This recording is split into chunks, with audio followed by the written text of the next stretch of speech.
Assalamualaikum warahmatullahi wabarakatuh. Selamat sore ya buat teman-teman semuanya, khususnya yang selalu menantikan video terbaru, updatean terbaru dari channel Solusi.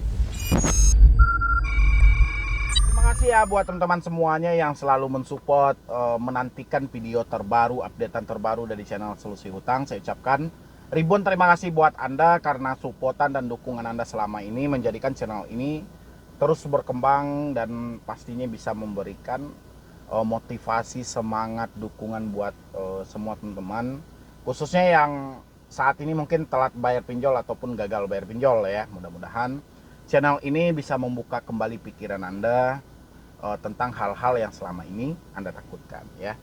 Oke, jadi di sini saya melihat ya, seperti judul juga ya yang Anda lihat di situ, yaitu kesalahan dari debitur yang gagal bayar pinjol gitu ya, atau kesalahan yang dilakukan oleh debitur telat bayar pinjol. Ya, kenapa hal ini bisa terjadi dan ini yang mau kita bahas hari ini gitu ya. Mudah-mudahan kedepannya jangan sampai ada yang salah jalan lagi, salah pemikiran lagi, bisa lebih tenang dan bijak dalam menjawab WA ataupun telepon dari DC. Tentang channel Solusi Hutang saya ucapkan ribuan terima kasih. Ya. Ini satu kesalahan dari debitur ketika menjawab WA dari debt collector pinjol. Ya, saya perhatikan di sini ini kesalahan banget dari Anda. Sehingga saya di sini berpikiran, banyak orang-orang yang tidak mau data dia dipublikasi. Banyak orang-orang yang tidak mau urusan pribadi dia atau urusan yang privat dia. Tiba-tiba orang mengetahui, tapi hari ini saya menemukan satu fakta yang jelas-jelas terjadi di sini, ya. Anda boleh lihat di layar Anda di sini ya, itu berupa satu chatan dari debt collector dan si debitur. Ya. Di mana letak kesalahannya, Bang? Ya. Letak kesalahannya yang saya lihat secara kasat mata di sini adalah si debitur si debt collector, si debt collector tidak menyebutkan dari aplikasi mana. Ya. Tapi si debitur malah nyambung. Ya. Apakah ini salah, Bang? Salah, menurut saya salah. Anda yang selalu ketakutan, setiap hari Anda selalu ketakutan untuk data Anda disebar, orang lain tahu soal hutang pribadi. Dalam hal ini, sebelum Anda berbincang jauh, kayak ada yang di chatan ini, Anda boleh lihat di layar Anda. Ini saya bacakan dulu ya, biar nanti kita juga bisa terangkan dan teman-teman semua ngerti di mana sih letak kesalahannya gitu ya. Saya belum ada dananya, Bapak. Oh ya, jadi kayak gini ya cara Bapak menagih, bertumpahan darah seperti apa ini ya. Mohon jelakan Bapak. Itu yang pertama ya, dia minta mohon dijelaskan dulu. Jadi di sini debt collector kau bayar aja sekarang. Si debitur bilang jelaskan dulu Bapak yang saya tanyakan. Kau bayar aja, nggak usah banyak bacot. Seram amat Bapak ya, kebal sekali Anda. Menghadapi maling kayak kau harus kebal. Ya, itu kata si debt collector. Kita di atasnya ini, jemput saya saja, kalau jemput dananya belum ada, saya di rumah. Kau tunggu di situ, siapkan dananya lunas. Dengan senang hati saya tunggu, kata si debitur ya. Dana belum ada, kalau mau ke rumah kesini aja ngopi di rumah saya gitu loh. Bayarkan sekarang tagihan pinjaman online kau, tidak kau bayarkan hari ini keluarga kau dan orang tua, suami, istri, anak, dan semua kontak kau yang jadi alat pengganti pembayaran hutang kau ini. Jangan sampai hutang tidak seberapa ada pertumpahan darah terjadi nantinya menimpa keluarga kau. Camkan itu. Ya.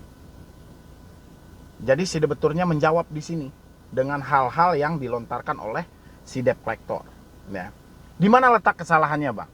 Si debt collector tidak menyebutkan mereka dari aplikasi mana. Kenapa Anda harus connect? Ya. Jalannya ketika si debt collector menagih tanpa menyebutkan dari aplikasi manapun, itu seharusnya tidak perlu Anda tanggapi. Ya. Baik chat, telepon ataupun telepon WA terserah. Kalau mereka tidak menyebutkan dari aplikasi mana, matikan, kapan perlu blokir. Ya. Kalau memang Anda tidak mau membicarakan urusan privasi dengan orang lain yang tidak jelas. Ya, ini loh kesalahan yang saya lihat. Benar si debitur menunjukkan bahwa mereka tidak ketakutan. Tapi cara si debitur berkomunikasi dengan orang yang tidak jelas, langsung menyebutkan ke poin hutang, ukurannya si debitur tanya dulu, Anda dari mana? Di aplikasi mana? Kalau si debt collector tidak menjawab dari pertanyaan Anda, sudah blokir, tutup sampai di situ. Jangan panjang lebar.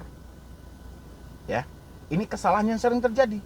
Walaupun di dalam pemikiran Anda, ini pasti nih dari aplikasi ini, dari aplikasi ini, dari aplikasi ini. Itu dalam pemikiran Anda. Pasti Anda berasumsi sendiri itu. Ya, karena yang tahu persis di situ adalah Anda. Tapi kita tidak mempunyai bukti valid ini dari aplikasi mana. Ya, ngapain kita harus berkomunikasi dengan orang yang tidak jelas? Apalagi ini menyangkut urusan yang sangat sensitif. Ya, itu kesalahannya. Jadi buat teman-teman semuanya, untuk ke depannya, bukan untuk yang telah berlalu, untuk ke depannya, usahakan berkomunikasi dengan orang yang bersangkutan. Ya, bagaimana Bang kalau tiba-tiba ada DC yang WA lagi, tidak menyebutkan nama aplikasi ini dari mana, langsung ke easy point seperti tadi, abaikan dan blokir. Tidak perlu, karena ini urusan sangat pribadi. Ya, Anda takutkan data Anda disebar, Anda takutkan orang lain mengetahui bahwa Anda ada utang. Kenapa Anda harus berkomunikasi dengan orang yang tidak dikenal dan tidak jelas mereka dari mana? Ya, ini kesalahan yang saya lihat secara kasat mata dari saya sendiri. Ya, saya melihat chatan Anda. Di satu sisi, saya angkat jempol juga karena si debitur tidak ketakutan lagi menghadapi debt collector seperti apapun. Mereka tidak ketakutan.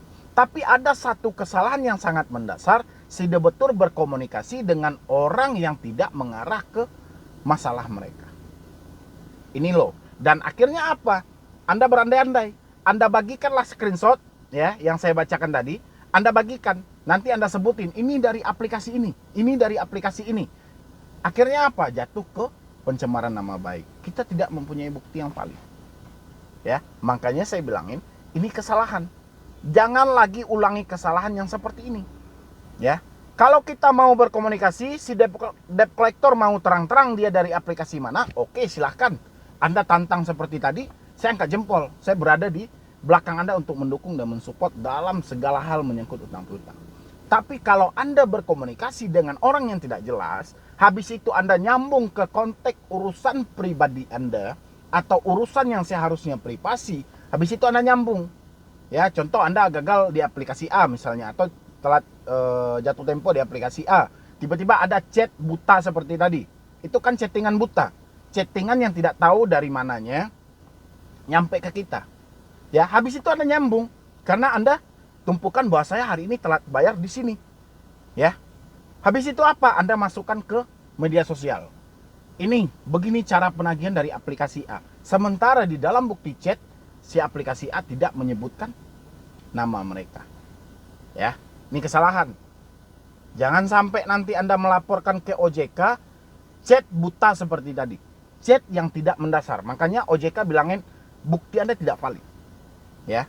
Jadi sebisa mungkin ungkap dulu mereka dari mana, mereka dari aplikasi mana.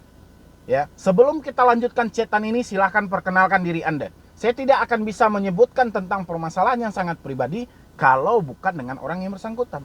Kalau mereka terus mencaci maki, blokir. WA-nya blokir. Ya, mereka ganti nomor untuk mau-WA lagi, blokir. Saking banyak nomornya, hapus akun WA. Ya, telepon Bang, rekam tanyain. Dari aplikasi mana? Biasanya mereka akan menyebutkan nama aplikasi mereka via telepon.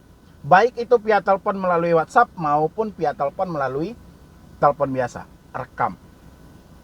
Ya, supaya apa? Tidak terjadi kesimpang siuran publikasi di media sosial dengan cerita mengada-ngada.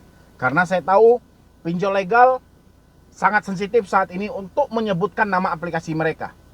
Ya, karena mereka keterbatasan sebuah aturan dari otoritas jasa keuangan. Dan mereka melakukan penagihan dengan pola pengancaman, penekanan, tapi tidak menyebutkan lagi nama aplikasinya. Dan dari si debitur juga seperti itu, jangan mau membicarakan urusan privat kita, urusan pribadi kita dengan orang yang tidak kita kenal. Jadi cuma itu aja, mudah-mudahan teman-teman semuanya bisa belajar dari kesalahan yang ada. Menurut persis saya, itu adalah sebuah kesalahan yang sangat fatal. Ya, apalagi Anda saat ini tidak mau orang lain tahu soal hutang Anda, tidak mau orang sekitar tahu tentang hutang piutang Anda, tiba-tiba Anda berbicara dengan orang yang tidak dikenal, orang-orang yang tidak jelas keterlibatan mereka dalam perusahaan itu, ya. Kecuali mereka memperkenalkan diri, menyebutkan dari aplikasi ini, itu baru jelas kita bisa memproses lebih lanjut. Ya, kalau mereka tidak menyebutkan nama aplikasinya, hentikan komunikasi, blokir, kapan perlu ganti nomor Anda, hapus WA Anda, selesai sudah.